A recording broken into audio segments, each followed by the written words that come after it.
Bam, we're live. Good morning. I think Greg's going to be here. I've been texting with him all morning. Finally, Greg is back. Brian Clark, Rambler, second that. Guess who's back? Good morning, guys. I've been texting with them.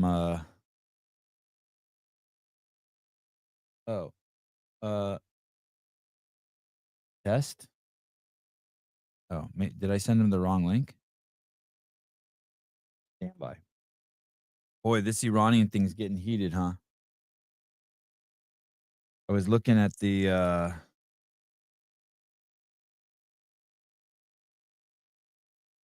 was looking at this clip. I want to play it for Greg. Tucker Carlson was going off on Tucker Carlson was going off on Hannity and Mark Levine for their take on the Iran war, and then I was listening to I read some shit that Ryan. Remember that guest I had on, Ryan Dawson? I was reading some shit that he said. Man, he is really angry.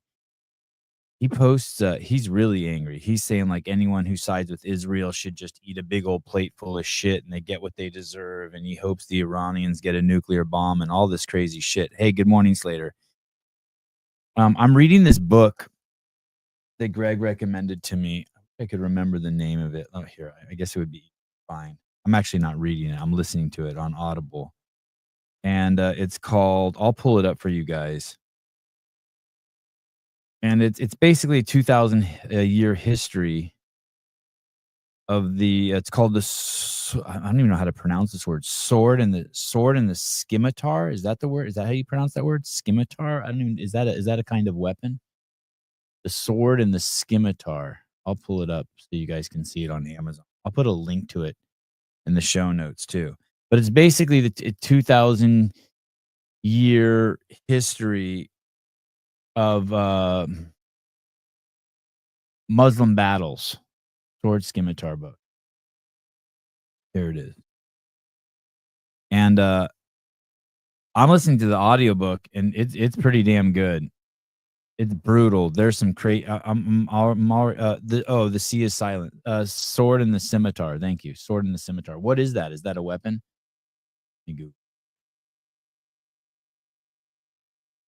Oh, okay. All right. It's the sword that Aladdin uses. A short sword with a curved blade that broadens towards the point. Used originally in Eastern countries. All right. The sea really is silent. All right. Jeffrey Birchfield says yes. Scimitar. Oh yeah. It even says. Oh look, I can even play it. I can.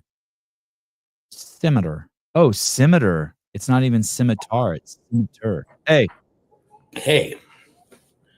What's the pronunciation correct on that? It said. I wonder if I share this screen, if you can hear Google say it. Let me see if can you hear this? Scimitar. Scimitar it is. Scimitar. Hey, good morning. Good morning. I sent my mom a text last night. We were talking about I was showing her that plane, the B-2 bomber with the original sketch, was an Armenian guy. And what's funny is she sent me something like some Armenian guy did, like he was the first guy to do something with an apricot tree or something. And then I responded with, well, how about this Armenian guy that designed the B-2 bomber? But you know, Greg, I was raised going to like April 15th Armenian genocide parades and shit like that. Remembrance, parades, like walking across the Golden Gate Bridge and wanting all these countries to recognize the genocide. But in my 53 years until you gave me that book, it was never presented to me that the Turks maybe killed the Armenians because they were Christians. It was always considered an ethnic cleansing, not a religious cleansing. And look at the thing I sent you to this morning, and in the second paragraph, the author takes 3 stabs at why it is that there's a conflict between the U.S. and Iran. Yeah. It's a complete whiff. I would love to hear your take line by line on that. Well, pull it up. I sent it to Matt this morning. Yeah, I got it. I'll pull it up. Give me a second. Look at the second paragraph, and we can do this right here. Yeah. This is the Israel and Iran once allies? Yeah. glasses here. Yeah, it's Second paragraph, he explains the Iran and Israel weren't allies, but in the wake of 79, Tehran's clerical leadership have repeatedly pledged to destroy. Okay, they oppose. Here's why they oppose Israel: for its cooperation with the United States, to win favor with regional Arab nations, and in solidarity with Israel's stance toward Palestinians. So break it down. What do we have? It's got cooperation with the United States, make your neighbors happy, and the treatment of the Palestinians. And it's shocking because what it overlooks is, how about the part where if you kill Jews, you go to heaven? yeah. How about that? I'm trying to find a good. And you think, well, that's an archaic way of looking at the world, but it's available in the modern texts and in ancient texts. I don't think the Iranians have taken in any Palestinian refugees. I think only Western nations have: Australia, the UK, and one other country. They obviously don't care about the Palestinians. They do care about them. They care that they don't live in their land. Right. And that they can use them as a front for their war on Israel. Yes. Make it a part of jihad. And through that lens, two things are immediately apparent, and I'm talking about the sword and the scimitar. One is that you're struck by how much it explains. Like October 7th is we can't do any better than to say it's a horrible act of barbarity, but actually, in fact, it's typical of thousands like that over 1,400 years. It's a decree from the Quran. You either must convert, be killed, or pay a regular tax. You're not Muslim. Those are the three options that I'm getting from the book. Yeah, you don't have to.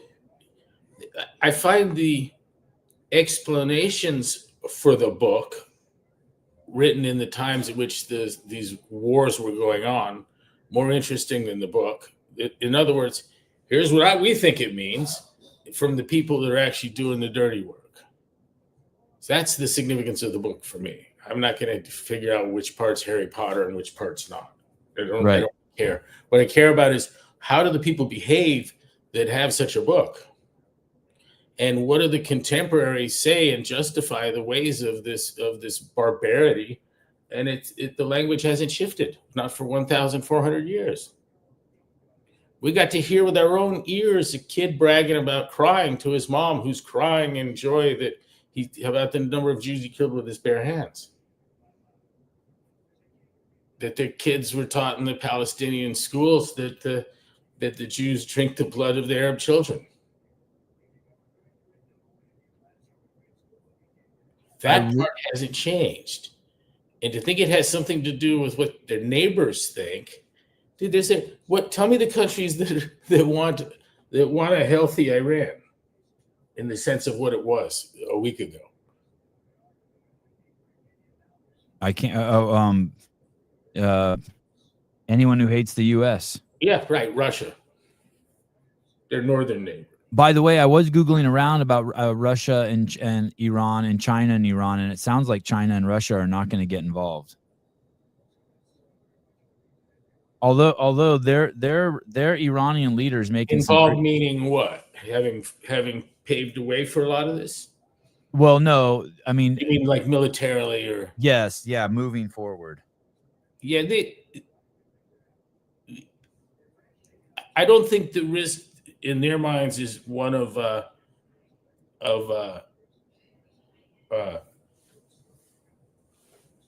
nuclear conflagration.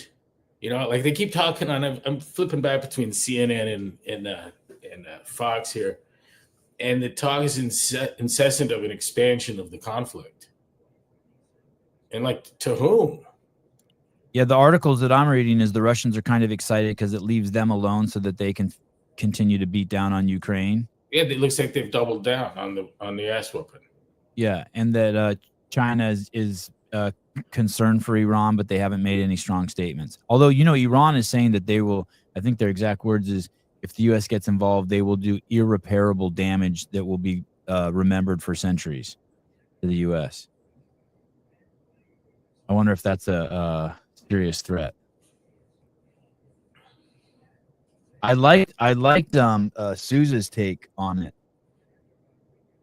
After looking at the book, it's Practicing Muslims, that it's basically a sex cult and a death cult, because that whole book is about just convincing young men that if whoever you kill, you get their wives and their little boys, and if you die in the fight, you get women in heaven. I mean, that seems like to be the whole thing. And let me add again that this is a message of over 1,400 years of this message. It hasn't changed. Right. It's death to the Jews. I wonder what they want.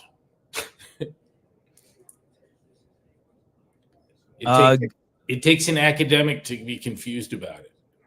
Good morning, Coach and Sevi. Eaton.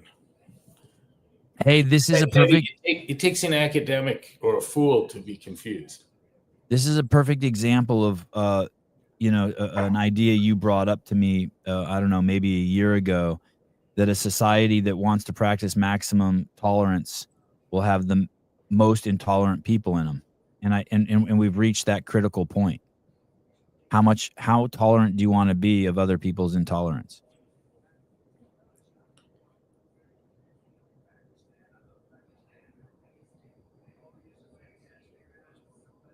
Killing you if you don't convert, or paying taxes to live in a Muslim country?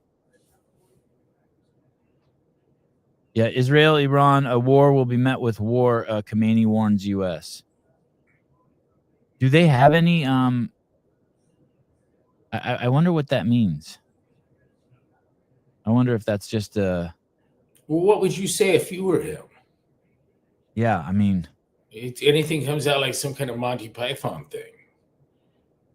You know, the knight that was getting all his limbs hacked off? Yeah. And wouldn't quit the fight?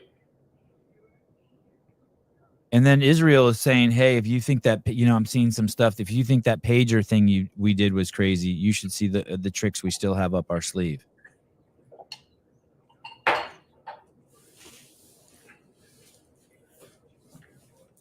It's the 21st century, 23rd century at war with the 12th. Did you see Tucker's take on this? Tucker Carlson? Yeah. He's basically, it's interesting, his take, because it's not my perception at all. And I don't think it's your perception either. I think I've always heard that you've always respected the Iranian people. Not necessarily their government or Muslims, but listen to this.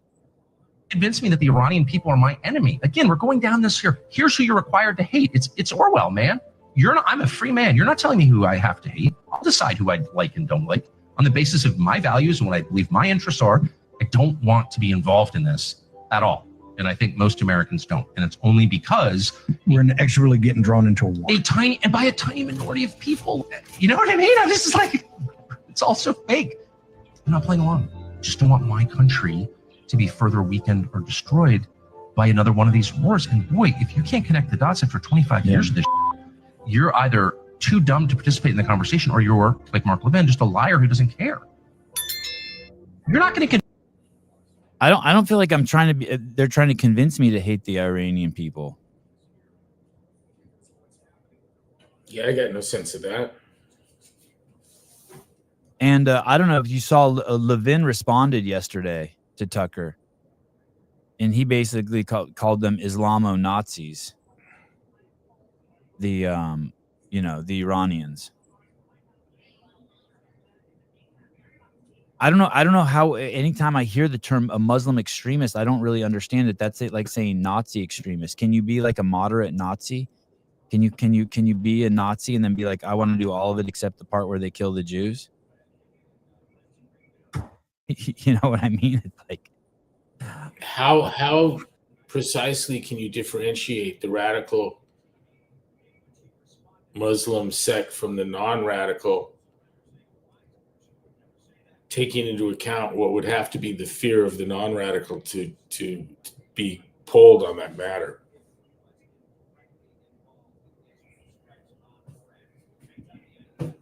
You know what I mean? You're not gonna do a Gallup poll in Iran about is Khomeini nuts or not. Right. The protests were amazing, but I guess we had those here too, right? You mean against the war? The no king shit compared to all the people in the streets in Iran. It's hard to have meaningful conversations on any of this stuff without at some point raising the flag of liberty and talking about the things that we have, not our wealth or who started it, but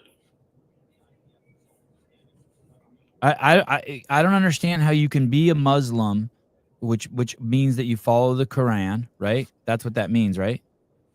You believe in the Quran not only as a spiritual practice, but that you want it to be law in the country.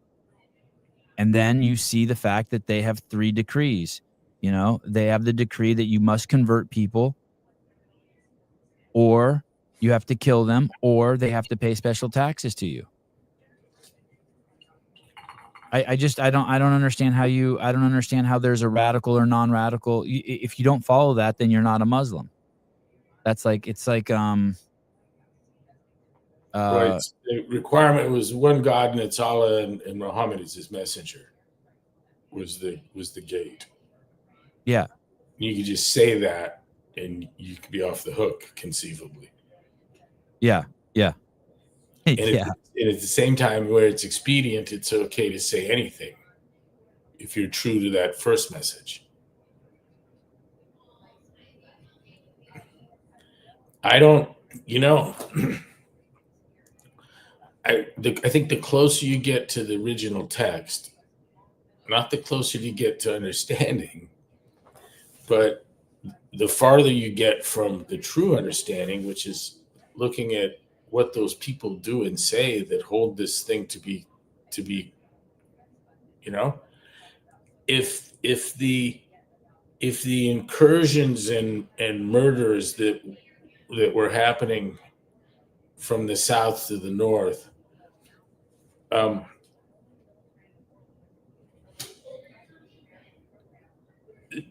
if those people all had Harry Potter in their hands, I wouldn't want to be sitting around talking about Harry Potter.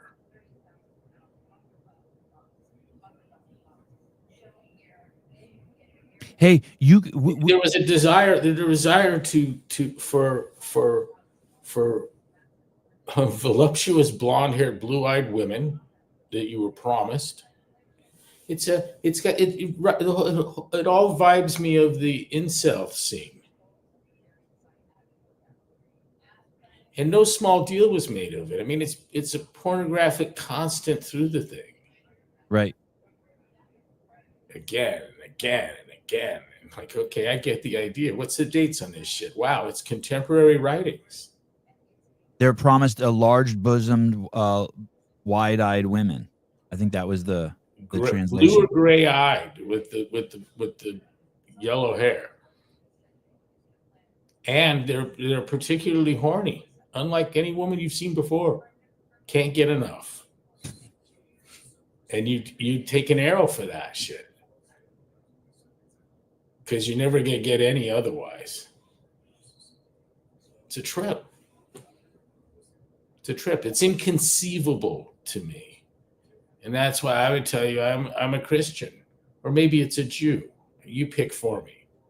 But I'm not on that other side.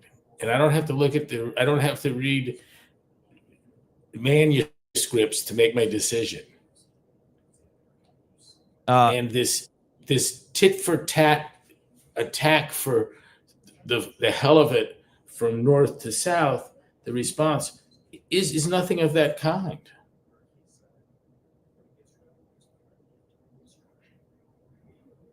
If they truly believe this is a fundamental tenet of Muslim faith, then why do we allow 4.5 million Muslims to live freely in our country? We live in a country where you can believe that if you kill people, you'll go to heaven. Kill innocents, you can go to heaven and get ungodly amounts of pussy.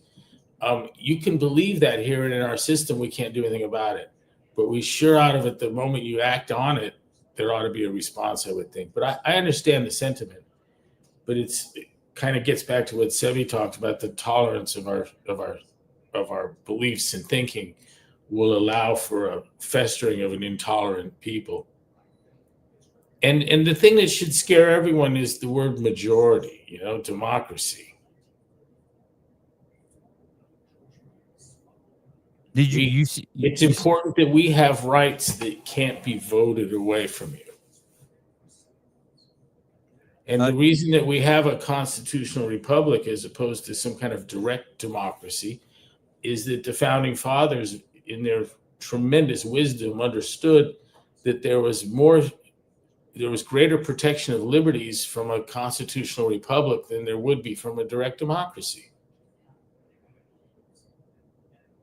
We will vote away our right to free speech. I promise you, our electors are stupid enough to do that. I've got them in my own family. Second Amendment, without a doubt, you could get that voted away. Right to assembly, for sure. All of the your rights to property. Every prohibition against extrajudicial search and seizure, all that'll be voted away in a heartbeat. Have you seen this guy who's running for mayor of New York? Mamdani, the Muslim guy? No. Yeah, so Zohran Mamdani is closing in on frontrunner Andrew Cuomo in the race for Democratic mayoral primary, according to a new poll released on Wednesday. The poll found 38% likely to vote. Voters selected Cuomo as their first choice, virtually the same level of support he had in the previous survey. Mamdani has 27%. This guy is a part of the United States Socialist Democratic Party. And one of the things he wants to do is he wants to put a government-run supermarket in every single borough to drive down prices of food in New York. He wants the U.S. government. He wants the government to compete with the grocers, and he wants to raise the minimum wage in New York City to $30 an hour, thus putting like every small business out of business. It'd be better if the mailman just put $500 in each mailbox. I think he wants something like that too. He wants a what's that called? Basic universal income paid out by the government at the city level. Yeah, he's crazy. Is that his recommendations for all of us? I think, well, probably for all of us, but at the city level. You know what? If the city of New York is okay with that, and the state of New York is okay with that, I would be inclined to watch the great experiment in action. I mean, we've got that going on right now. How many people are taking a clue? I think that's why Donald Trump is president. I think Cuomo and Mayor Adams are running as independents also. I don't think they're running as Republicans. I was talking to Tony and Jesse last night. Won't give the last name. Friends of yours and I's. Yes. They said hello. And they're saying that nothing's the same in California post-COVID as it was. I mean, you know, they were like hitting the Nobus all the time, right? All of them. Yeah. Yep. Around the world. And they just don't enjoy going out like they used to. Did they say why? Because of the people? Reference the barricaded designer stores, you know? Steel barriers in front of the Apple store. Yep. It's funny to me that it needs explaining. Remember, we watched San Francisco at its tipping point, it seemed to me. Yep. We could have a great time there, but we certainly knew where to go and where not to go. And we went to places you weren't supposed to go, equipped to be able to deal with the problems that might come our way, you know? I mean, remember the 5150 shit we saw just in that one morning? Yep. Like, damn, this might require an intervention. And saw another one a few minutes later, escaping the first one. Ran from one psychotic episode where the guy swinging a Starbucks bar stool like it was nunchucks, making figure eights with it. It would have killed anyone that came near him. He was good. Eyes rolled back in his head. And the little Chinese girl in her green smock at 5 feet tall is challenging him. He ran across the street finally when the cops came by, just saw the cop car, and caused an accident crossing the street. We crossed after him shortly after in another direction and came into a park where after we're standing there for a few minutes tripping on the nature, we heard off in the distance. It sounded like repeated hits of a baseball with a bat, like crack, crack, crack, crack, crack, crack. And we look over and some guy's left, right, a tree bare knuckled. And then from even where we were, you could see the blood. Like we're 75 yards away. And I'm like, wow. So how much of that do you want for your kids? Do you want your kids playing? Is that where your kids go to play basketball? But ride their fucking bikes, walk through that to school? What? So it's like, it's decidedly for people without children. And then, okay, who do we have? So people that don't have children, maybe rich white people with security and up armored cars and shit. I guess that those people are always going to be happy wherever they go, and no kids.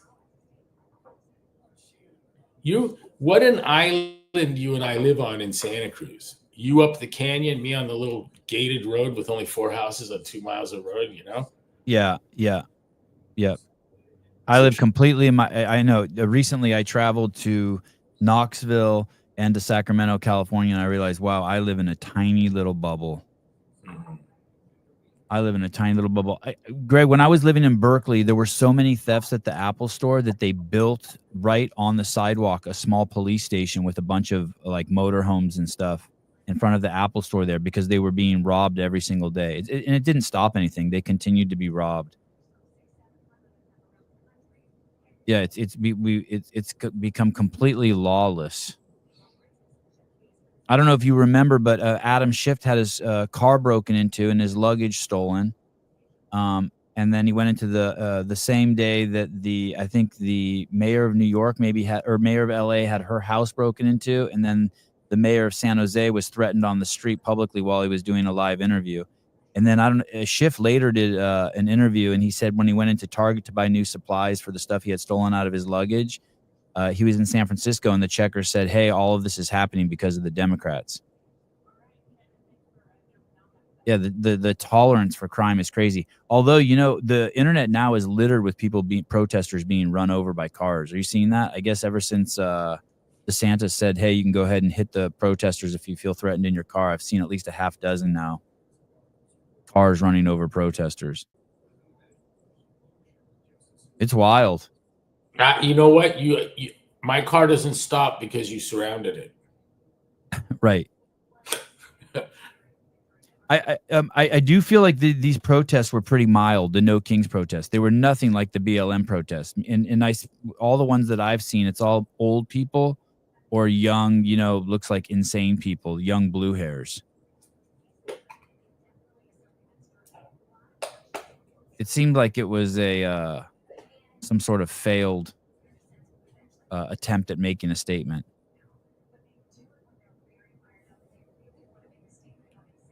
You remember the weird articles about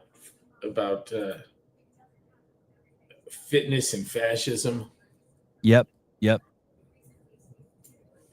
It always seemed to me to be part and parcel of the moral, intellectual bankruptcy of the left. There's a physical version of it too. You look at even as recently here. This is in the Guardian. Getting fit, and look at the woman who wrote the article. Getting fit is great, but it could turn you into a right-wing jerk. Funny. I think the mechanism is pretty simple, right? You get healthy and fit, and you start to take more personal accountability and more personal responsibility for your own well-being and health, and then therefore you expect that of your fellow man. Lauren had an overarching notion of people's senses dulled by insulin. Yeah, yeah, All Yeah. senses. Like, yeah. so in the same sense that, yeah, but he was on heroin, dude. Of course his grades dropped, you know? He quit going to school and was living under the bridge. You're missing the point talking about his grades. You don't want to believe this, but I know this is probably true. Christian Kettler, up here in China, in some parts, if you're Muslim, you are now free from paying interest on mortgages due to Sharia law. Canada is a Muslim state.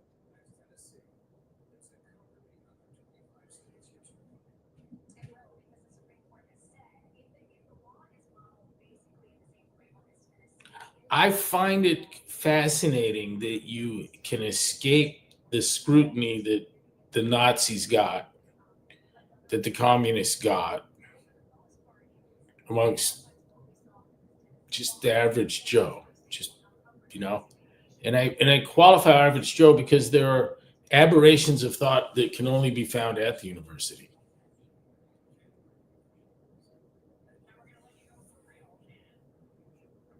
It's you can make a list of it and just tell you where that shit starts. At the university? Yeah, it wasn't from Raytheon that the idea of there's no difference between men and women, Right. none at all. And in fact, the difference is so thin that it doesn't exist. It's a mindset there. How do you like that walk? That didn't come out of fucking Walmart, their executive board. That wasn't discovered by physicists anywhere. That's university shit. Yeah. Yeah. Hey, Paul Johnson's Intellectuals is fucking great. And buy the book and read the last fucking page. Paul Johnson's Intellectuals. Paul. It says the great lesson of our era is beware intellectuals. That the people in government and the university have less of an understanding of how the world works than the average man. Yeah, that makes sense. He's referring to the disastrous ideology that's led to world wars.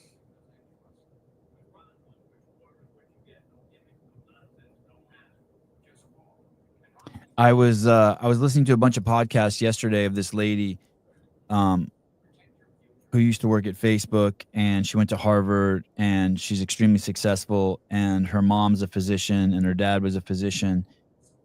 And I listened to like 6 or 7 different, podcasts she was on, and every 10 minutes she somehow fits in comparing men to women. Like, she's like, when I run marathons, I love beating the men. Or when I was in the tech industry, I loved having ideas that were better than the men's. And she slips that in everywhere. And I'm dying to, I'm going to try to get her on the podcast and ask her if she's aware she's doing that. Like, she's built this entire thing that women are less than as part of her character. And it's like, it must be an exhausting way to live. It takes a considerable amount of intelligence and for a male to get outside of yourself and have full appreciation of the significance of the woman's contribution to a family, which is the fundamental kernel of society, and not individual dudes, college students, or professors, but families. The magic that makes a family a wonderful thing, and wonderful defined by nurturing to the point of improving the standard of living for your future generation. Going to set them onto a path that's going to give them things that you never had. It's like me in CrossFit. Like I wanted to deliver those things that if someone had put in my hands 20 years ago, I'd be 20 years further down the fucking road. And a family learns to do that. And the contribution of mom is like nothing else. nothing else. Hugely, hugely important. And there's no sense of it that's greater or lesser. And if for everyone's vision of a woman scrubbing a toilet on her hands and knees is the height of motherhood, is to say that the height of fatherhood is shoveling hot tar in the full day sun, noonday sun. It misses all of it. It's just ignorance. And the inability to articulate mom's role created this sense of there being something inferior to being a mother, and sets up the absolutely horrific notion of I'm going to get my career squared away and then have a family. And I see the results of that thinking in our very own family, because my in-law cousins are my extraordinary example of parenting done right. Right. They were given so much and so many opportunities. You think they'd come out shitty, right? Because in the same neighborhood, you got heroin addicts. And so in tremendous opulence, really unbelievable comfort, but these kids got set on a path of academics and athletics that qualified them for academic and athletic scholarship. Their ability to play the piano and sing, their love for mom and dad, and their desire to get married young and have kids all has come to be. And so I got a kid that just graduated from fucking high school, goes off to college, marries a girl, and he's building a house on the cliffs of Laguna in a fixer-upper right next to my favorite hamburger place. It's fucking nuts. Yeah. And the amount of mom and dad help is insignificant. Insignificant. He and his girl work for a Israeli-owned, I think I got it right, Israeli-owned drone manufacturer, one you've never heard of, that only has military contracts. U.S. and Israel is buying everything they make. And these kids are computer wizards. And they said the technology is the absolute blow mind. But to see this targeted success that included marriage in the early 20s and kids and career, they can have it all. There was no tension, it seems, as though. A lot of hard work. Yeah. And you ask mom, what's the secret? She says, high expectations and lots of love. It's cool. It's neat. What did you see? Where you traveled you were all over Greece and France the last 6 weeks? Yeah. 7. And what's your take on the world? How was that? I tell you, man, I'd rather see anything by car than any other way. Seconds by boat from the shore, right? Yeah. And different and is good, but what do you mean, as opposed to what? As opposed to bike or walking? Train, plane. Oh, okay, yeah. So once you landed there, you didn't fly around, you just drove around. We went to Amsterdam for a week and did that entirely by foot and a canal boat, and maybe a little bit of Uber or something, but a lot of walking. And then flew from Amsterdam to Bordeaux, and drove. We're there almost a week, and then drove from Bordeaux to Marseille, and to Nice, and then Milan. Each stop for about a week, and then flew from Milan to Athens. We're there just under a week, and then got on the boat for a little over 2 weeks, and then came back to Athens, and we're on the land again for 5 days.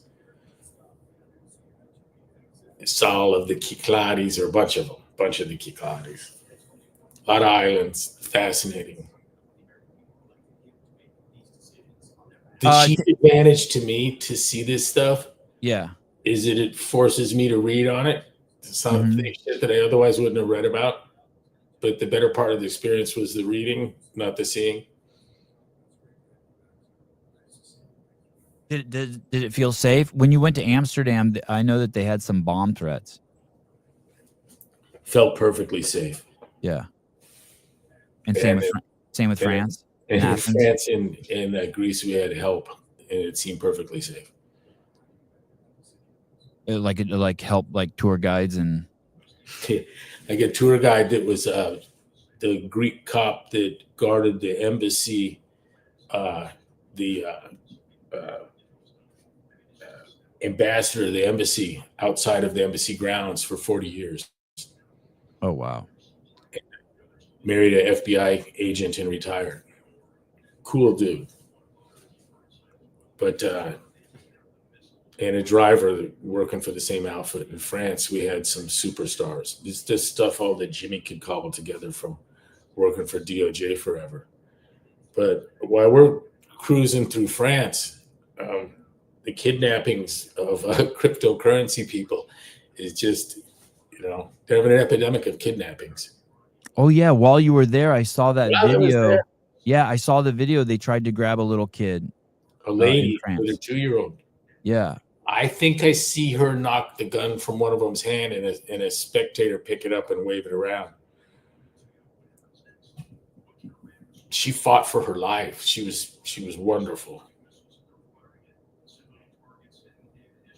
Tanks, he says the Muslims' goal is to kill Jews. No, he doesn't say that. Mohammed says that.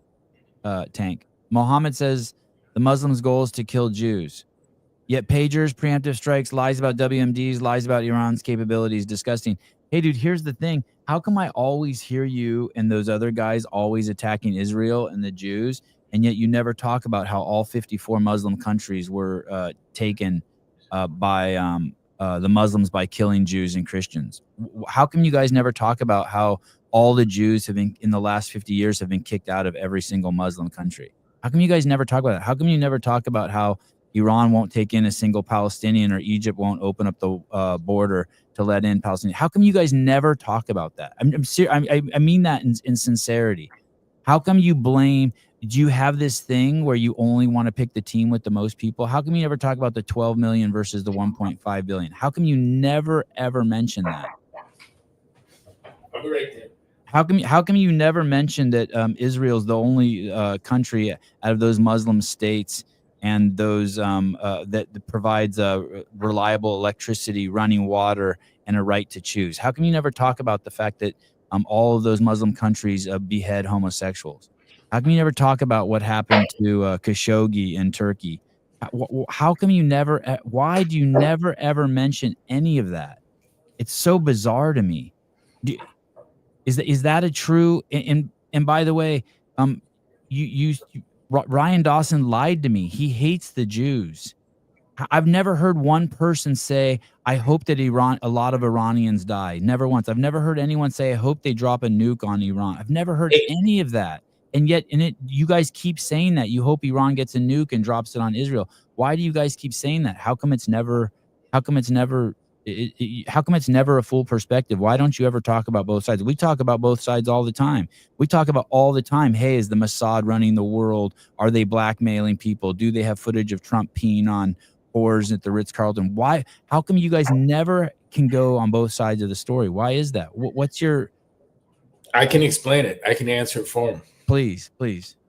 I think it was David Galerter. I might have that wrong, but he said that the Jews have no, it wasn't. It was a psychiatrist, Jewish psychiatrist. And he said that there is actually a psychological disorder amongst Jews. Yeah. It was an inability, an incapacity to recognize the world's hatred for you.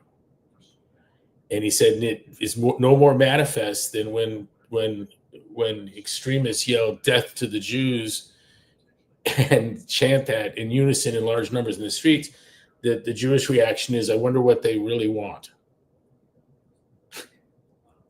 And that civility, that inability to dude, they want you dead. Believe me, the inability to recognize the reality of that has spread to the rest of the Western world. And so that we nurture self-hate. And Buckley said in the 80s that we criticize no one's ever by standards that are unique to our culture. The culture is condemned by standards that can't be found outside of the culture, which is there's good and bad there. I mean, it's a high standard for sure, but what you need to do is our system is radically unfair, but more fair than any other system. And when confronted with with bad and super shitty, a lot of people are blind, have absolutely no capacity for contrast. And there's no way to rationally discuss it. It's what happens when you remove empiricism from historical understanding. Forget what the book says. Look at what the people do that swear by that book. And might I think that if it was written different, they'd do something different? No, I think the license to kill, to get gold and vagina, is more than enough. Right. It certainly worked for the clerics that run Iran. Do you think they're getting good Iranian pussy? Oh, of course they are. And right. Little boys. Yep. That's their mojo. That's their cup of tea. Are they rich? Of course. Filthy. Filthy. So it works.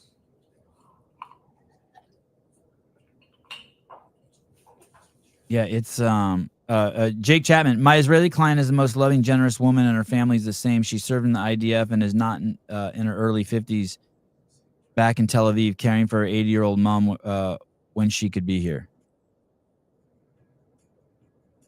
What's crazy too is the Jews aren't trying to convert anybody. I was reading this thing that basically, if you want to be a Jew, they deny you twice, and the third time they consider. It's hard. Most people can't pull that off. Yeah. It's not like getting into medical school, but it's certainly harder than becoming a chiropractor. Yeah. Here it comes. Yeah, yeah. And what about the apartheid? Yeah, the 54 Muslim countries all practice apartheid. In Israel, there's 2 million Muslims. Well, yeah, what about it? What about it, Tank? Joe Ellis, it's hard. I'm doing it at the moment, converting to Judaism. It's hard. They're not looking for you. You know, what a great thing. They don't have this vision. What if we were all Jews? That's probably what makes them part of the hated. Hey, what is the deal? So the story I'm hearing is that there is this bomb. It's called a let me see if I can find it. I wrote it. Yeah, it's like it's called a GBU-57 bomb. Yeah. And it's it penetrates 200 feet into the Earth's surface, and there's only one plane in the world that can carry it, and it's this B-2 stealth bomber. There's 19 of those planes at a cost of $1 billion each. I think this bomb cost about $100 million, and it sounds like it's the final death blow to Iran's nuclear system. But Israel doesn't. Even if we gave them the bomb, they don't have a plane that can carry it. And so if that bomb gets dropped over there, it would have to be us. But it sounds that they've been building this story up. It's been kind of like a sub story, as opposed to what other ways would they go to finish the direct insertion of teams and just take them down there and take out the facility. Yeah, I don't know what they could leave behind, but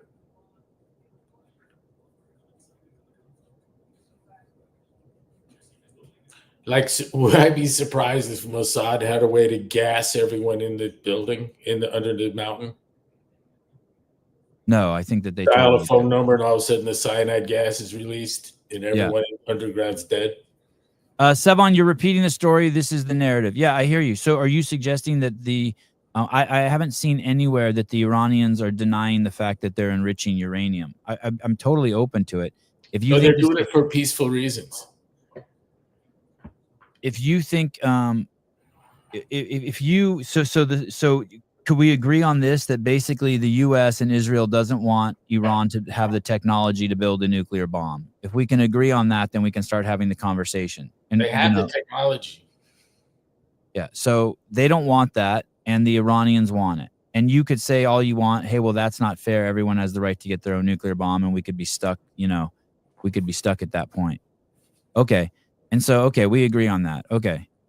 And so you agree that they have it. And then so their neighbor, so Iran has said death to Israel. So imagine if someone wrote something that said death to Donald Trump in the White House and I'm going to kill him, the FBI would show up at his house and come get him. And so basically you have to think of it like that. They're the neighbors there, and your neighbors have been chanting for 50 years, we're going to kill you, while they take baby steps to build a bomb that can decimate your entire country at once. I mean, it seems like it all makes sense. The country's run by a Muslim cleric, and it's worth spending 30 minutes to figure out what that might imply. Listen to their rhetoric about death to the Jews and the destruction of Israel. And look, they're building a nuclear weapon. How smart do we have to be to see what the problem is here? And what's going on right now, I can promise you everywhere, is they're going, this was that fucking easy? You mean to finish Iran in a week? They're sitting there, they're completely belly up, fucking with the, and the thing, you got to get out of the city. That puts 10 million people on the road. It's perfect. That's part of being able to do anything you want from the air. Tankries, they have denied they're only using it for civilian.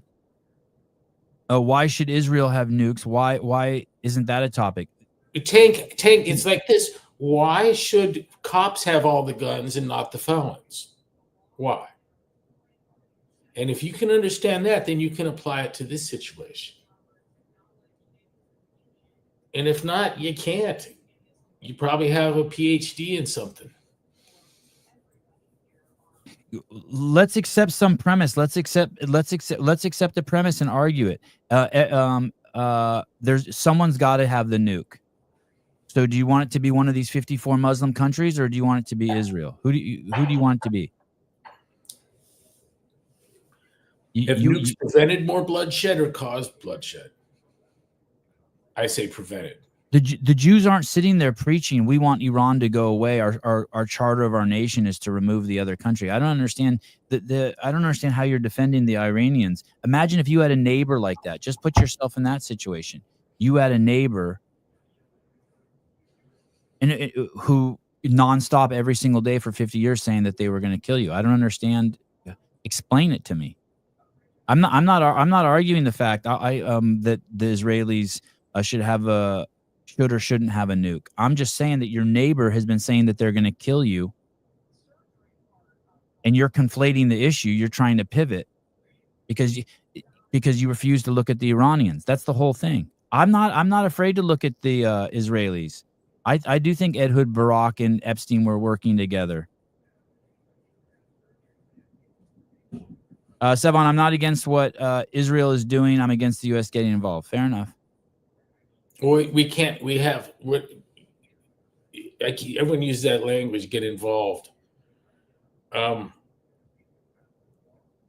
It's like bacon and eggs, right? The chicken's involved and the bacon's committed. The pig. Yeah. I've never heard that. That's the stakes for us are high. This is a war against the West.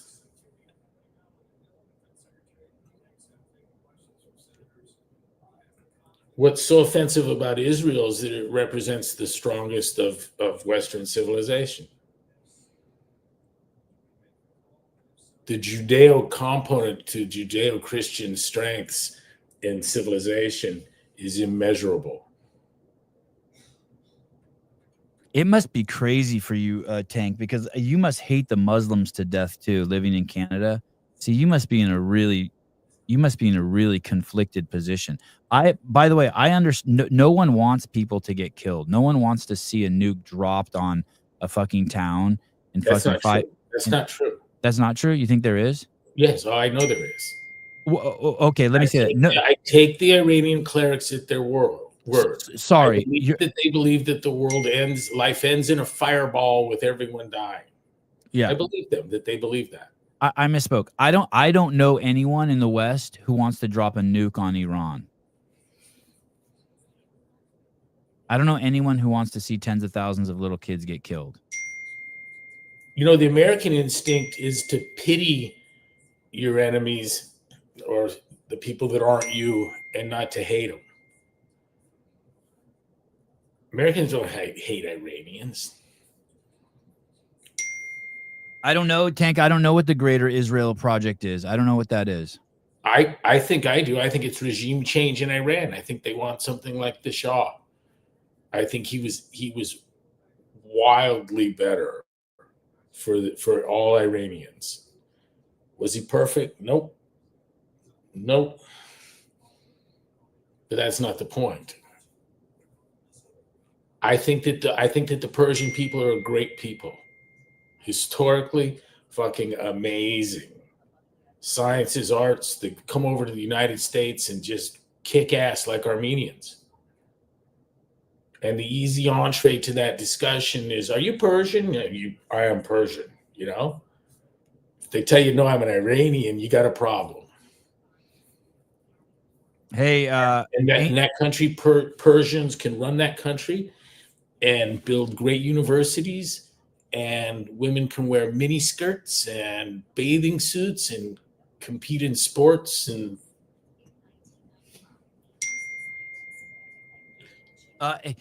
Tank, let me ask you this. This show is by the way, just to go back to what you said. Yeah, the Muslims have destroyed everywhere they go. They've destroyed.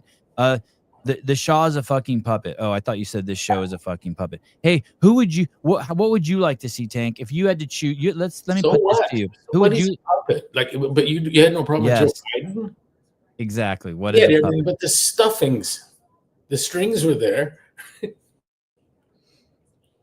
Who would you rather have in charge of the world? Let's say you had to pick someone. Iran or Israel? Let's say you just had to pick one right now. Who do you pick?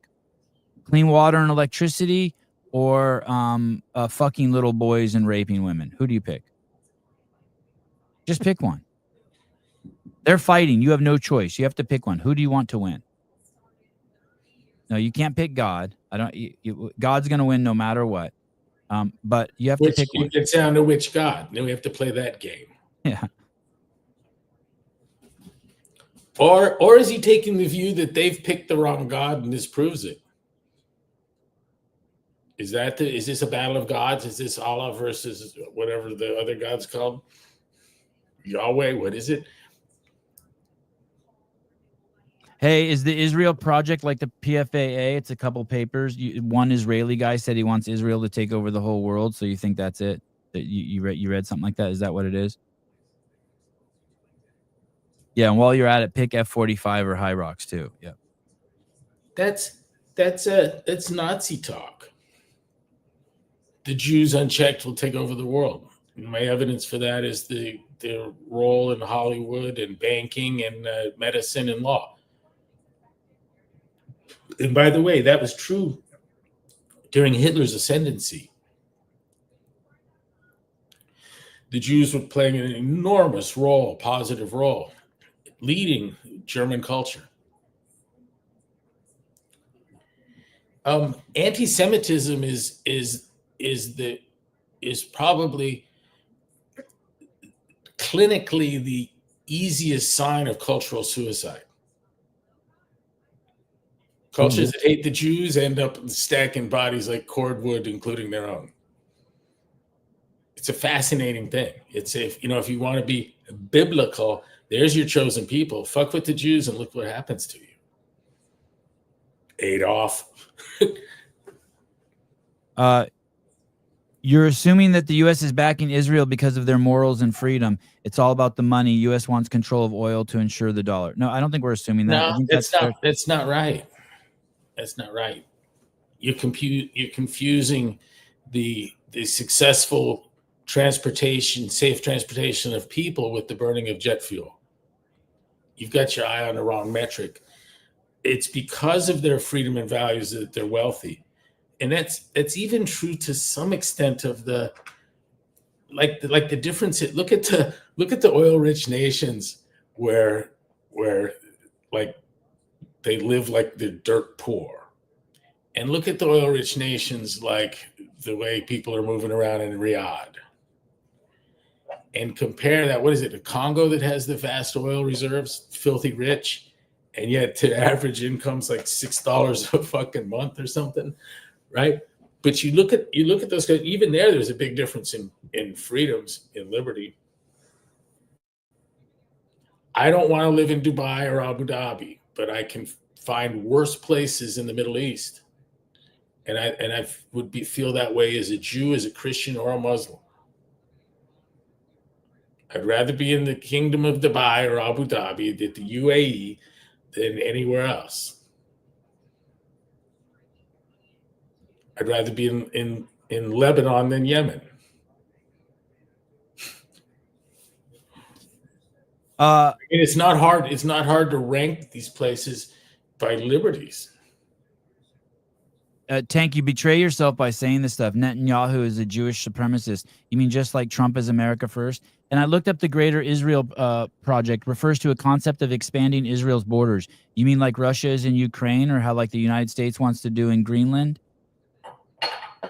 It's Tank's preaching intellectual anti-Semitism. It's clearly evident. It's Mein Kampfish. Yeah. I got enough Jew in me to recognize it. And for the record, I'm godless, everyone. That's what makes this easier for me. Look, you got Harry Potter versus Donald Duck, and there's a big fucking war, right? But one of them practices clitorectomy, female genital mutilation. We haven't come out with the right word for that yet to make it Orwellian sound like something positive. They will. Yeah, gender enhancement or something. The treatment of the women alone. I mean, we get to hear in Muhammad's words why most of the people in Hades are women. It's because of their stupidity and their troubles being logical or religious. They're also given to foul language. I'm like, yeah, okay, pal. So it's an amazing thing, absolutely amazing thing. You know, Dave was all worked up looking at the Mormons a few years back. Remember that? Yeah, yeah. Couldn't read enough about it. I hit him up. I'm going, you're looking at the wrong sect, pal, the wrong religion.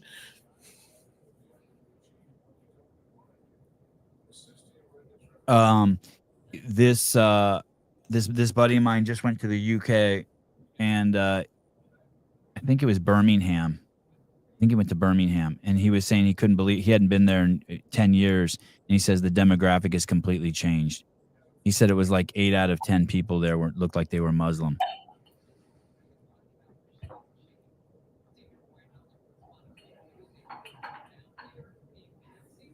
I wonder what's going to happen over there. I wonder what's going to happen in Sweden. Did you hear any talk about Sweden when you were over there? Did people talk about that? Hey, you know, all my the bombing where I currently live and I'm building. Yeah. If everyone overnight, I went back there and everyone was black but me. Yeah. You know what I'd do? Nothing. Nothing at all. Right. Right. Nothing. Not a thing. Not for a second. Right. I'd trip on it. Wow. Geez, man. Everyone's black. I didn't even notice. Well, it's because it doesn't come with an ideology. It's not why I'm there. It has nothing to do with people's skin color. Right.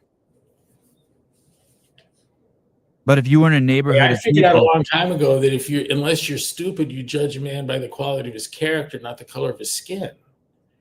And to do otherwise makes you DUMB. It's that easy.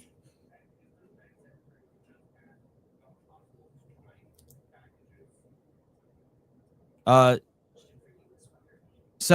let that go, to see a party let that go, to see our universities let that go.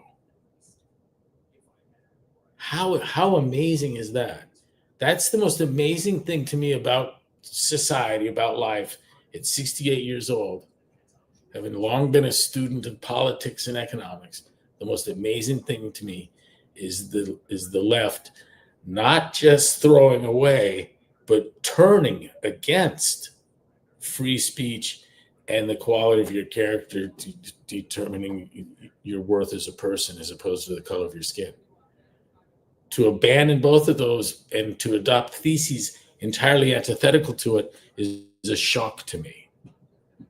And further down in my list of shocking things would be the slowness with which the right hasn't grabbed them. Be like watching your neighborhood deliberately fill his trash with Krugerrands too heavy to lift, and you're not thinking of maybe going over there and taking them. Inconceivable. But it's happening. We're living that world. The left's against free speech, and the right doesn't know what to do about that. The left thinks that the color of your skin is determinant of your character and your destiny.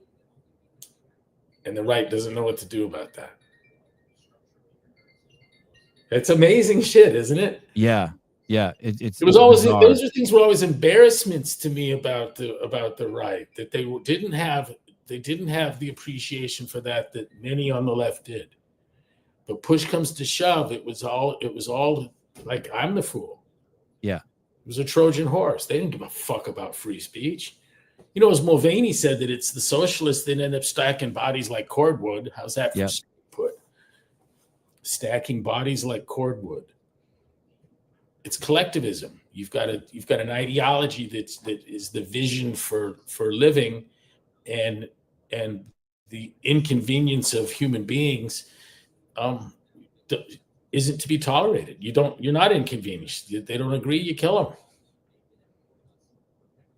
Tank, since you won't speak in anything objective and you just do intellectual gymnastics and name calling and all of that stuff, let me just tell you two quick stories. So, anywhere from 1,100 to 3,000 Muslim soldiers came into Israel and fucking raped and pillaged and killed a bunch of Jews. And so and then they ran back into their hole, and the Jewish nation chased them into the hole and beat the fucking shit out of them. What you don't mention is that just last month or 2 months ago in Pakistan, Muslims descended on a fucking tourist location and separated the fucking Muslims from the Christians and started chopping off the penises of all the Christian men. It was a big news story. And they slaughtered like 50 fucking people.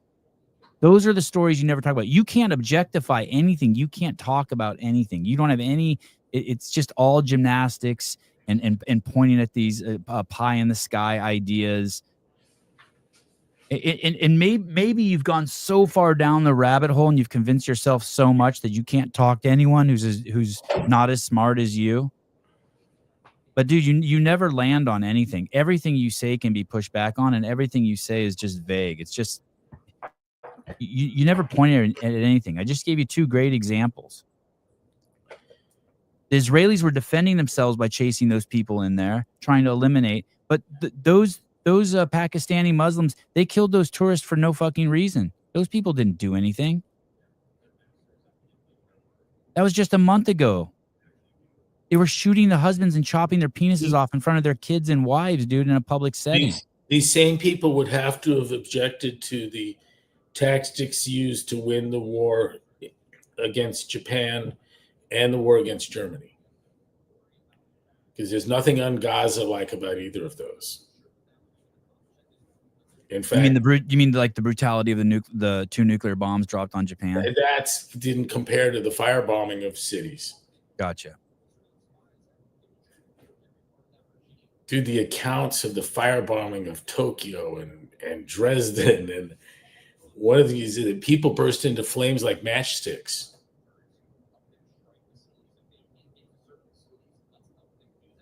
The ambient temperature was so hot that people would be the source of ignition. You get a couple of 1,000-degree heat wave come through, and people just burst into flames outside of the perimeter of the actual fire. And tens of thousands a night. Those people have a choice. All the resources and money and time they spend on attacking Israel, they could have fucking applied for asylum, come to the United States, gotten jobs, and raised families and lived happily ever after. They didn't want that. You know who understands the logic of the war against the Japanese? Who? The Japanese. Oh. And you know who understands it? What the unbelievable killing of civilians in Dresden is the Germans do.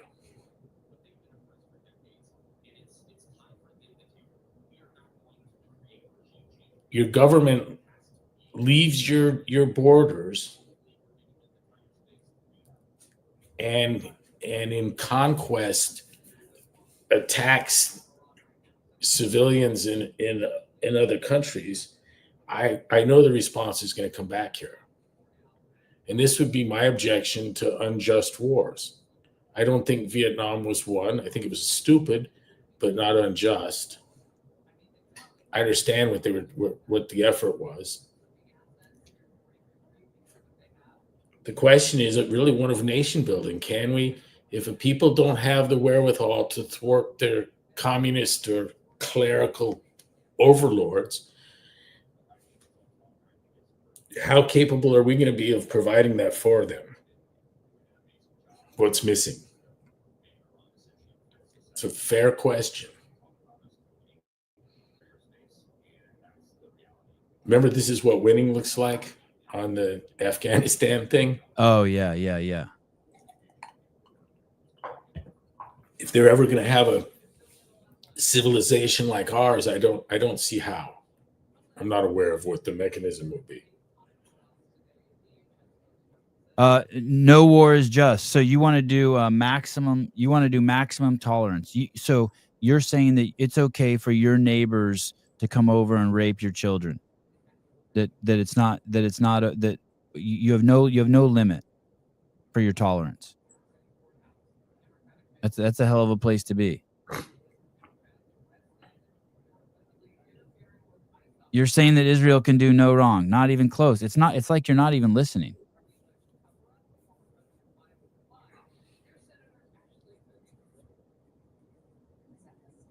I tell you something they did wrong. Not attacking Iran like they have just done much earlier. They shouldn't have waited for an American president's backing on a 60-day fuse. But I'll take it. The fittest shaman, Sevon and Greg should get together and do mushrooms sometimes. Hit me up. The fittest shaman, do you want to tell him or should I? What's that? I said, do you want to tell him or should I? There is no greater expert about mushrooms than Greg.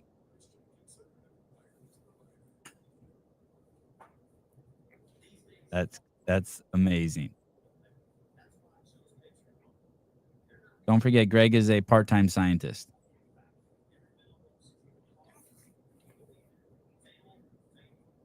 Yep.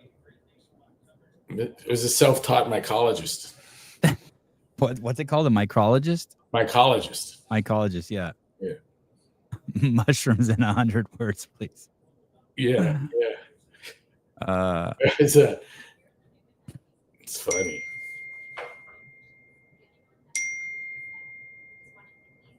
What do you think? My son wants to do mushrooms. Would you? I can't recommend. I can't. I couldn't put strong enough words to suggesting you leave that alone. When I watched Colorado legalize the mushrooms, I go, "Oh, no good will come of this." And I'm a big libertarian. Yeah. I mean, I don't have an argument against it other than you're going to regret it. Same with Portland and its complete and total decriminalization of drugs. They're going to have to be chopping off fingers here soon. It's so bad. They've undone that shit, and everyone involved with it, I think, has been showing the roads. Oh, really? The politicians? Yeah, that experiment's over. They're going to start kicking down doors and taking drugs again. I'm a self-taught Israeliologist. Hey, every Nazi is an expert on Jews. They know all the holidays and a bunch of the languages. And no, I get it. I'm not confused.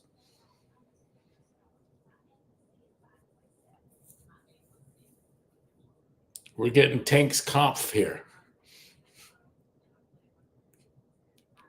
Tank Conf. Thank you, Tank. Anyways, time to go to work. You have my number, Sevi. Call me anytime. Well, thank you. Heil Tank.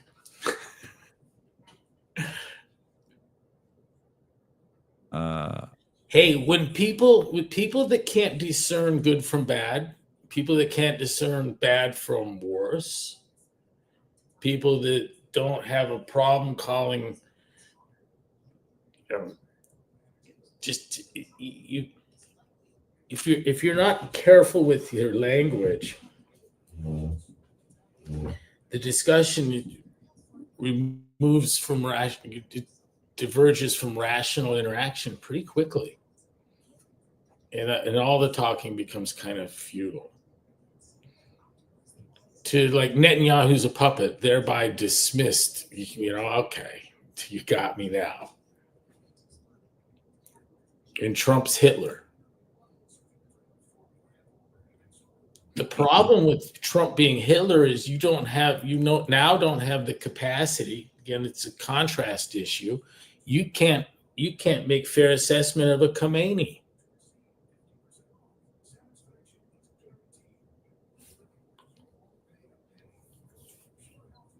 It's self-destructing. The debasement of the language will target those that debase it. Say that again. Say that line again. Those that debase the language becomes victims of their own debasement. They lose the ability to discern. So when people first said there's no difference between men and women, the people that had brains were going, they mean like a man could be a doctor or a woman could be a doctor, like, right, or an engineer or an astronaut. And right. I get that. Of course, there's no difference. Right. And then, but no, you don't say anything like, oh, wait a minute, there are differences, and we have to, you just let that language fester, and it turns into people that believe that no, that actually there is not a difference. And then you go, yeah, but this one's got a penis that's vagina. You could be a man and have a vagina, and you could be a woman and have a penis. And the essence of a man and a woman, I'd say, it's wholly destructive of the ability to let's just use this, predict outcomes, control of your life. Hey, the difference in the vast cousin set in my family and my in-laws of liberal and conservative and having anything and finding success or happiness or being able to grow a family or not is really stunning. I say liberalism is a vow of poverty. It is.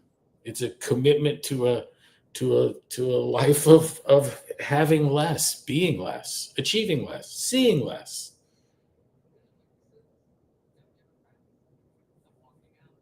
Stove said that there was no philosopher that entertained a notion that they weren't a victim of.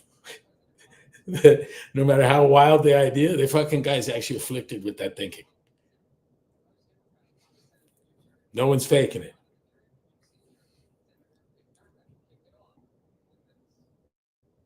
I saw some meme going around that all these women that want to, free Palestine. There should be a reality show where they're paid to live with a Middle Eastern man for 6 months.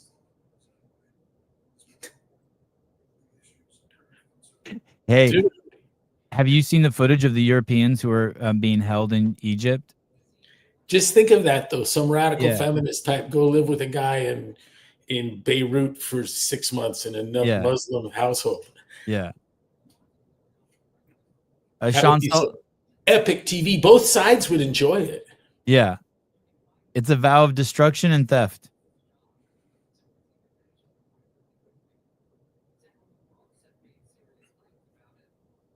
I'm coming your way today, I know. Are you bringing the kids? My kids are beyond excited. I got asked 100 times yesterday. No. Maggie's probably listening. No, they're coming. They're coming on Saturday, though. Oh, okay. But I'm going to take advantage of this. And so the whole point was to leave them with Rita time, and yeah. Rob. Yeah. And she said they got out crayons and pencils and paper. Yeah. And pretty quickly there was penises and massacres, and someone drew a peace sign that Riley turned into a middle finger. I mean, they just went like porno graffiti. Hey, if you were a conservative parent, you'd be so worried, and your kids would be in a shrink first thing tomorrow morning. I mean, if you were a liberal parent, you'd send your kids to a shrink tomorrow. You'd be so worried. I was like, hey, so what did worried. You didn't give them crayons, did you? They're good kids until you give them crayons. Damn. They should have left them with notes pinned to them. Rhett and Riley got into some kind of non-angered, some kind of martial arts training on a bed that disrupted a figurine that was a heavy wooden structure with a beak, and it fell on Rhett's forehead and split his forehead. Oh man. And I guess the bleeding was somewhat of a challenge to stop. But 24 hours in, and we get a call from Riley borrowing Grandma's phone. They'd say, hey, thanks for what you did for Nani. Like, just being sarcastic. But by sending all the kids there? No, it was this. Maggie had a conversation with her, and there was just like a general disbelief that she had gotten such a dose in such a short period of time. And I was telling Maggie that I'm going to be frank with you. I mean, we're kind of doing the free range kids thing, and it's, the free range chicken's better than free range kids, I think. But those transgressions that's healthy kid shit. And, I was telling Maggie about the article I read recently, like there's nowhere the Romans went from Stonehenge to the Acropolis where they didn't scratch cock and balls on shit. The Roman soldiers. Is that true? That's true, man. Every great art, every place they fucking went, they on trees, it's on rocks, on buildings. That's awesome. Young men have always been the same. Everywhere. And I go, that's just what the kids are going to do. It's healthy stuff. And they're not going to pick up Grandma's Catholic sensitivities in it. She needs to change the threshold a little bit. But for God's sakes, don't give them crayons. Hey, Riley and Rhett, we asked them to draw something to send a card to Remy, who's our security guy in France, our raid guy. And I tell you about this? No. They drew a picture of a building with a French flag on it on fire, and fucking a gun battle that had clearly raid guys and clearly what might be their typical opponents. And you can see the bullets in the air and building on fire. But this fucking 14 years tier one kind of asset cried. He had tears over it and didn't want anyone to know that he'd been driven to tears, but it's getting framed and on the wall. It's like somehow the kids, hearing what he did and does and the kind of work he's done. I mean, this guy protected the Israeli delegation during the French Olympics.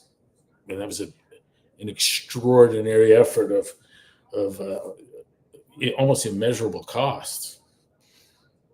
That's cool. Really nothing short of a military operation. And no penises on that drawing. No, but it does. You'd be careful where you showed that. I mean, like, wow, it's good imaginations. Rhett and Riley both had a real sense of good guys killing bad guys to protect innocent people.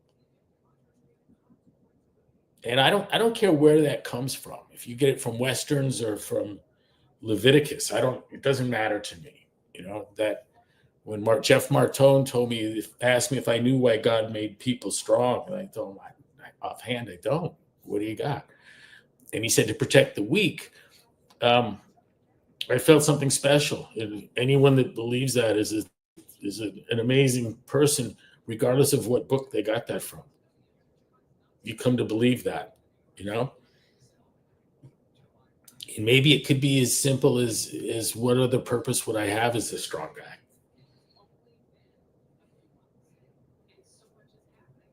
guy? Alex, Greg, have you read Kierkegaard? Is War Between Israel and Middle East a battle between aesthetic life and spiritual life? I don't know, and I have read some Kierkegaard. That wasn't my favorite in the kind of canon of Western canon of philosophy.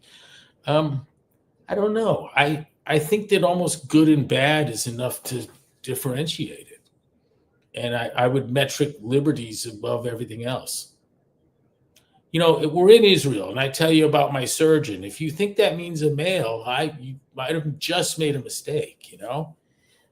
Or psychiatrist or lawyer, or the difference afforded women. And maybe this is a guy that's got, what do I guess, 6 girls and 4 boys. You know, maybe it's having daughters. Jeff Martone does not do mushrooms. I bet Jeff Martone knows mushrooms too. No.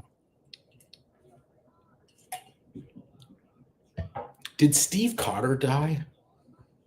Who's that? Do I know who that is? He was the kettlebell guy from San Diego.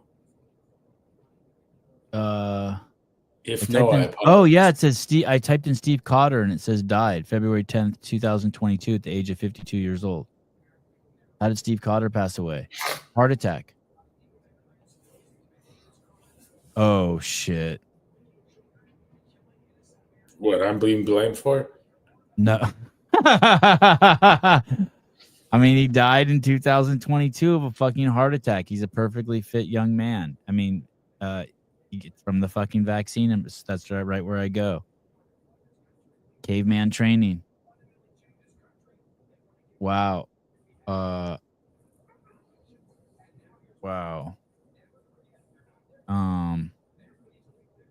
Caveman training. Was Steve Cotter vaccinated? From the responses I've received from people close to him, my own experience, he was probably not vaccinated. I mean, dude, he's fucking Canadian. Didn't he live in San Diego?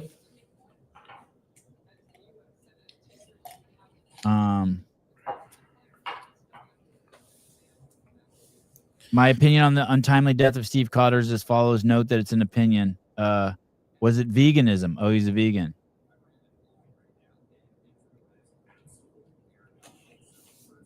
Is it TRT? Oh, there's a great article about his death.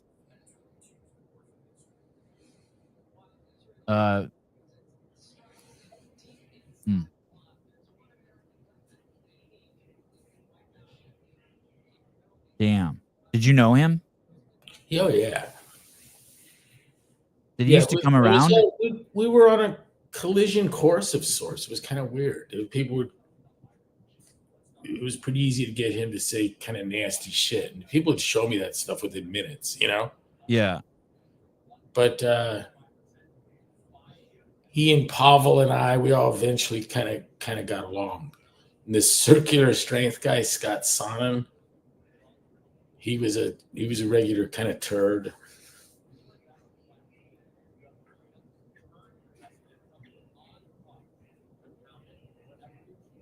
I'm offended by your pronunciation of shaman. Shaman. Tell me how to say it. I'll unoffend you.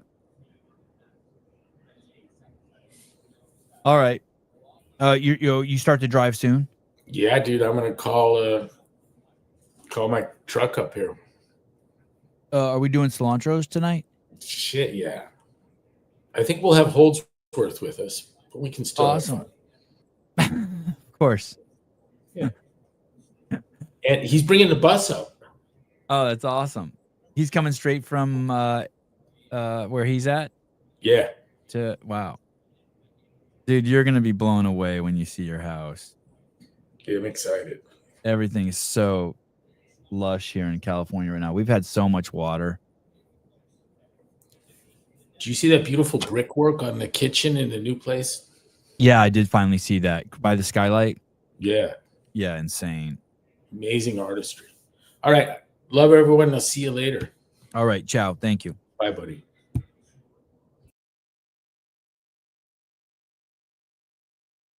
Some of my closest friends in this town, by the way, are is a big prominent Muslim family. We are very loving and affectionate to each other. He's asked my Jewish wife to train his wife.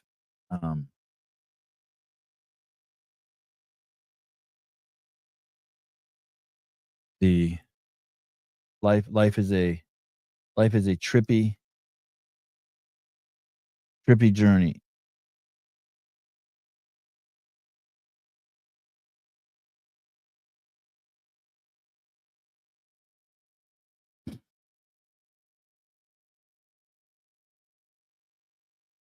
Did you guys see this? This is really cool. Carl Jung is doing let me see if I can find it. The fuck is my Have I lost the locker room thread? Where the hell is I don't have CrossFit Games, CrossFit broadcast.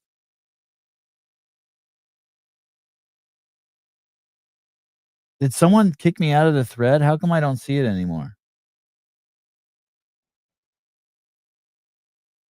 Look at this. Oh, let me show you two things and then I gotta go.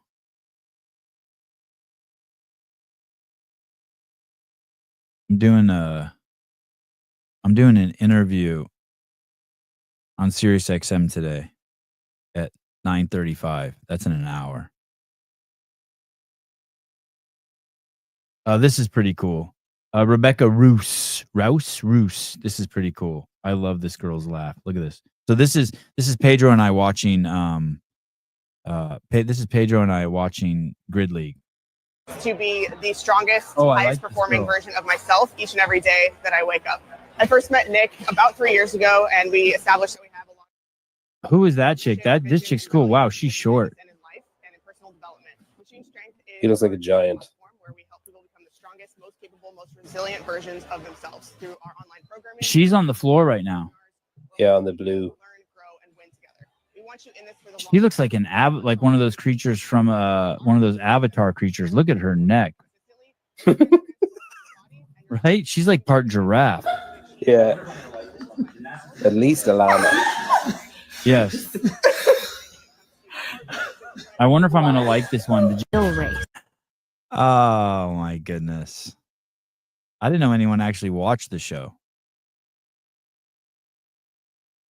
Anyway, thanks for being such good sports, Rebecca. My favorite animal is a giraffe. I drew a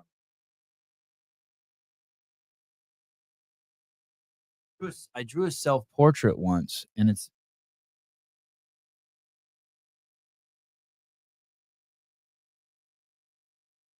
I don't know.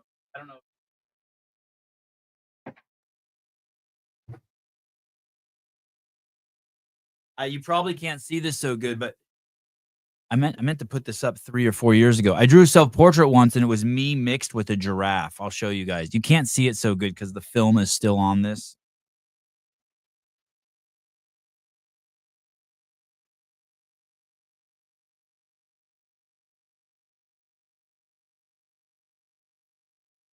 I think I left this film on this plastic so long that now it won't. That is fucked. I don't have any ideas on how I can get that picture. I drew this is a giraffe, and this is me, and my penis is a flower, and I'm trying to like catch things with my penis flower.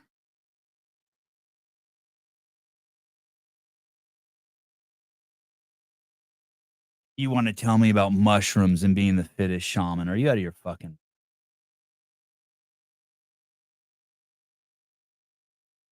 Oh, I got it. Got it. Oh, there. Yeah, I drew this. I don't know when I drew this. It's probably 30 years old. But see that? That's the giraffe. That was a compliment to her. And then there's me right there with a penis flower.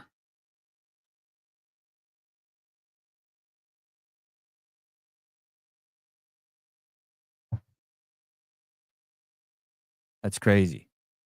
That's been sitting on the other side of my desk now for 4 years. I should hang that on the wall in here.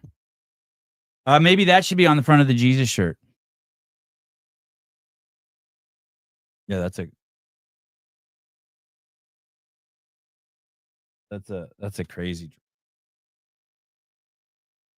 Damn, I was good. So there's that. I wanted to show you guys that, and then I wanted to show you Carl Jung is oh,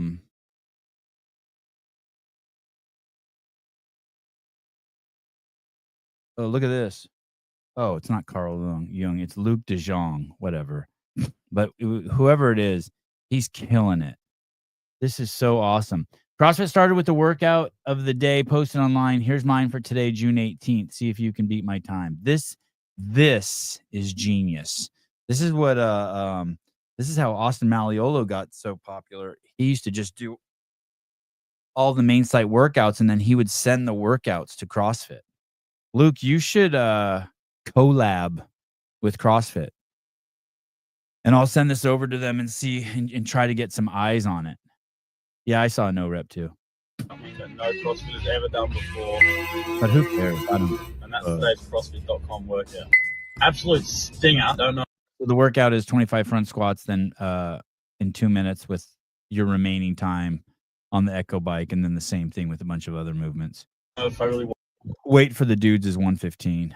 want to do this, but I'm going to do it anyway. I'm going to see how many people I can rope into doing it with me. So hopefully I get a few. It'd be pretty funny if it just cuts to me and it's just me in the gym. My first rep of this workout is dedicated to Andrew Hiller and Colton Mertens.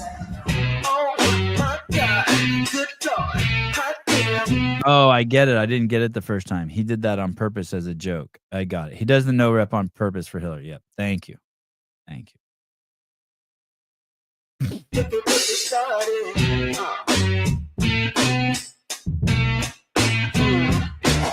29 first rep. Can you imagine what a movement that would be if everyone put your first, you know how like when you drink 40s, you pour some out for your dead homies? What if for every workout you did, your first rep, you did like you shorten the range of motion as a dedication to Andrew Hiller? Wow. Wow. I think that would make you fitter.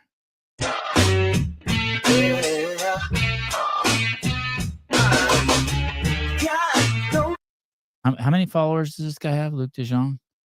Oh, no wonder he's so nice still. He only has 5,000 followers. You just wait. He'll be a douche soon.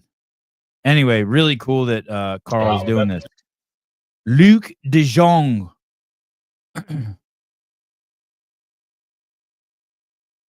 He's a cool dude. I think it's awesome he's doing that. I don't understand that. That's a fucking a genius idea. I bet you he's about to double the amount of followers he has by doing that, especially if CrossFit finds out and starts reposting his shit.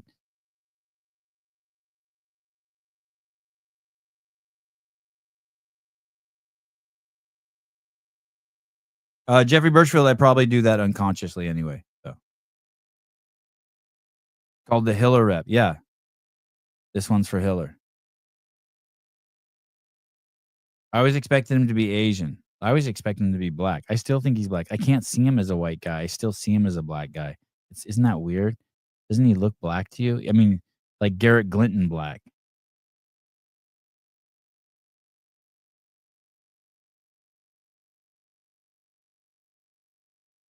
Oh, there's some pictures of him in a Speedo on his Instagram if you want to see all his shit.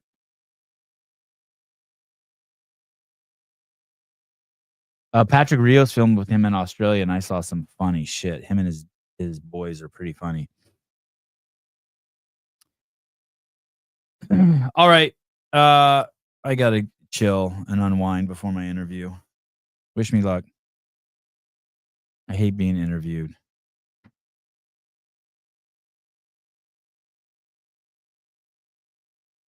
Then I'm gonna take the boys to the skate park. Oh. Looks like Yanikoski's and Lydia's scores have been validated. Only theirs have check marks and the others have nothing yet next to their scores. Okay. So, let me just check that. I'll go to the Hustle Up app. I forgot all about the last chance qualifier. See leaderboard. Yanikoski. I don't see the check mark, but Yonakoski still at the top with Nate Ackerman in second. And the girls, Lydia Fish 21, Kyra Milligan 22.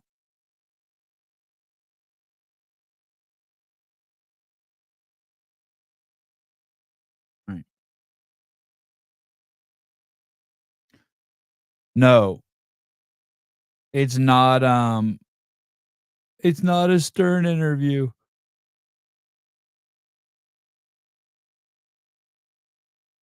It's with this lady named Randy Zuckerberg. And she has a business show, but she's also an avid runner. I don't even know what the interview is going to be about. I don't even know. Did you text me, Judy? I just saw that you said you text me. If I don't respond to your text, you better push it back up to the top.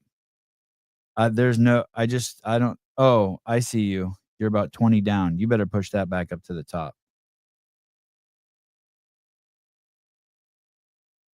All right. All right.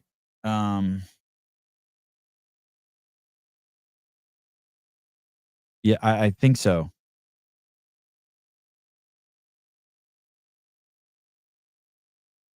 All right. I hope she doesn't ask me any questions about Israel. All right. I'll see you guys later. Thanks for everything. Bye-bye.